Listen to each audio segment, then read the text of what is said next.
أشهد أن لا إله إلا الله وأشهد أن محمد। দোস্ত, রমজান মাসে মক্কার ভেতরে তাওয়াফ করতে করতে একজন মানুষের রূহ শরীর থেকে বের হয়ে যাওয়ার একটি ভিডিও এখন দ্রুত সারা বিশ্বে ভাইরাল হচ্ছে। এই ভিডিওতে দেখা যায় একজন ব্যক্তি কাবা শরীফে তাওয়াফ করছিলেন, হঠাৎ করে যেন মৃত্যুর ফেরেশতা এসে উপস্থিত হন। এরপর কি ঘটলো তা আমরা আপনাদেরকে দেখাবো। পৃথিবীতে কোটি কোটি মানুষ আসে এবং চলে যায়, কিন্তু কিছু মৃত্যু এমন হয় যা দেখলে মানুষের ঈমান সতেজ হয়ে যায়। একবার কল্পনা করুন, রমজানের পবিত্র মাস, সামনে আল্লাহর ঘর কাবা শরীফ, আপনি তাওয়াফ করছেন আর ঠিক সেই সময়ে মৃত্যুর ফেরেশতা আপনার রূহ কবজ করতে চলে আসলেন। ঠিক এমন ঘটনাই এই ভিডিওতে দেখা গেছে।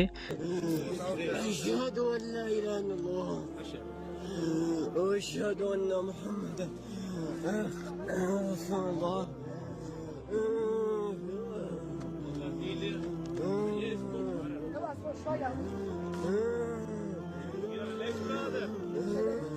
যা দেখলে মানুষের চোখে পানি চলে আসে। কি ভাগ্যবান সেই ব্যক্তি, আল্লাহ তাকে নিজের ঘরে ডেকেছেন, কাবা শরীফের জিয়ারাত করিয়েছেন, তাওয়াফ করার তৌফিক দিয়েছেন, কিন্তু হঠাৎ করে তার দৃষ্টি এক জায়গায় থেমে যায়। লোকজন তাকে ডাকছে, সামনে হাত নাড়ছে, কিন্তু সে কোনো সাড়া দিচ্ছে না। মনে হচ্ছিল সে যেন অন্য এক জগতে চলে গেছে। তার ঠোঁটে তখন কালিমায়ে শাহাদাত জারি ছিল, লা ইলাহা ইল্লাল্লাহু মুহাম্মাদুর রাসূলুল্লাহ। তার দৃষ্টি কাবা শরীফের দিকে স্থির ছিল, আর সেই অবস্থাতেই তার রূহ শরীর থেকে বের হয়ে যায়। একজন মুমিনের জন্য এর চেয়ে বড় সৌভাগ্য আর কি হতে পারে। আল্লাহ তাকে নিজের ঘরে ডেকেছেন, কাবা দেখার সুযোগ দিয়েছেন, আর সেখান থেকেই আখেরাতের দিকে ডেকে নিয়েছেন। সামনে কাবা শরীফ, মুখে কালিমা, আর অন্তরে আল্লাহর সাথে সাক্ষাতের আকাঙ্ক্ষা। এটাই সেই মৃত্যু যা প্রতিটি মুসলমান কামনা করে। এই দৃশ্য আমাদের মনে করিয়ে দেয়, মানুষ যেমন অবস্থায় জীবন কাটায় তেমন অবস্থায় তার মৃত্যু হয়। নিশ্চয়ই এই ব্যক্তির জীবন আল্লাহর ইবাদতে কেটেছে, তাই সে এমন পবিত্র জায়গা ও সময়ে এমন সুন্দর মৃত্যু লাভ করেছে। রমজান মাস